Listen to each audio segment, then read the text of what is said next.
इधर उधर छू ही ना दिए हैं। अब ये क्या पॉइंट है? एक तो इन्होंने नीतीश कुमार ने ये फजूल हरकत की, उसके बाद कुछ लोग उनकी अपनी पार्टी के आगे उनको डिफेंड करने के लिए एक फजूल सा एक मनहूस किस्म की शक्ल का एक इंसान इनका बैठा हुआ है जो कि एक इंटरव्यू दे रहा है एक टीवी चैनल को, और उसमें वो कह रहे हैं कि निकाह भी तो उतारे हैं, इधर उधर छू भी तो सकते थे।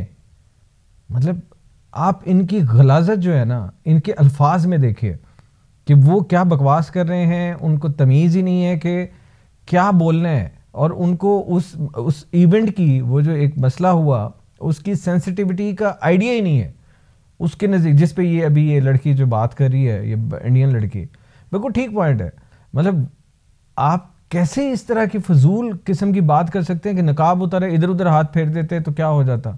क्या मतलब मकसद है, क्या कहना आप चाह कह रहे हैं? फसाद चाह रहे हैं? मतलब आप समझ ही नहीं रहे कि मामला आखिर कितना गंभीर हो सकता है, और हुआ भी वहाँ पे जितना भूचाल आया है वहाँ पे। और साफ ज़ाहिर है जो मुस्लिम कम्युनिटी है जो ऑल ओवर द वर्ल्ड, उसका रिएक्शन जो भी देखेगा इस वीडियो को, आपकी औकात और आपका असल चेहरा जो है वो तो सबके सामने आएगा, और आ गया। और लोग समझ रहे हैं कि भारत में कितनी घुटन है माइनॉरिटीज़ को लेके, ख़ास तौर पे मुसलमानों को लेके। से लेकर देश भर में उनके खिलाफ मुहिम छिड़ गई। कैसी मुहिम छिड़ी है दर्शकों आपको बताता हूं। ये कट्टरपंथी मुहिम बता रहे हैं, लेकिन ये धमकी है, ये चेतावनी है दर्शकों। आप विश्वास नहीं करेंगे, कब्र वाली धमकी दी जा रही है, सुनिए जरा।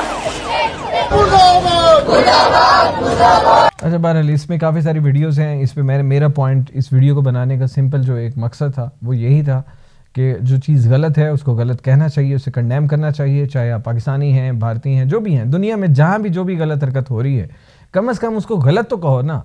आप कैसे इस एक जहनी दरिंदा टाइप इंसान जिसको आपने अपना को वज़ीर आला टाइप बनाया हुआ है, उसकी एक फजूल सी हरकत को कैसे आप डिफेंड कर सकते हैं? वो समझ से बाहर थी। अब आपको मिला जुला मैंने सुनवाया है जिसमें कुछ भारतीय जो हैं वो कंडेम कर रहे हैं, जो कि अच्छी बात है, और कुछ जो है उसको डिफेंड कर रहे हैं। उससे उनकी जहनी सोच और वो जो गूदी मीडिया मेंटालिटी है, क्योंकि इनके कुछ टीवी एंकर्स जो हैं वो टीवी पे बैठ के इस हरकत को डिफेंड कर रहे हैं। मतलब अब इसके ऊपर मैं आपकी क्या तारीफ़ करूं? फिर आप कमेंट करते हैं कि जी ज़रा मुबीन साहब हाथ होला रखा करें। कैसे हाथ होला रखूं? समझाओ तो सही ना, किस तरीके से हाथ होला रखूं?